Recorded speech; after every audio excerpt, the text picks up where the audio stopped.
খুব খুব সুখবর, সারপ্রাইজ। সত্যের জয় হবে। কৃষ্ণকালী মাকে সেই জায়গা দান করা হয়েছে, সেই জায়গায় মায়ের মন্দির হচ্ছে, সেই জায়গায় মায়ের মন্দির হচ্ছে। আমি জানতাম 7টা দিন 10টা দিন শুধু লড়াই করেছি, গোটা বর্তমান ঘুরেছি আমি আমার হাজবেন্ড, গোটা বর্তমান ঘুরেছি মায়ের একটা জায়গার জন্য।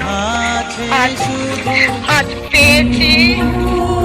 যারা স্টেশনে নামবেন, স্টেশন থেকে একদম টোটো থেকে ছোট চালককে বললেই হবে যে কৃষ্ণকালী মায়ের মন্দির যাবো, যে কোনো টোটো নিয়ে আসবে। আর যারা বাসে করে আসবেন খুব সুবিধা, একদম বাস স্টপেজ থেকে এদিকে বাস যায়, বাস যার পুরো রাস্তা একদম, আপনাদের হাঁটতেও হবে না, একটু হাঁটতে হবে না, বাস থেকে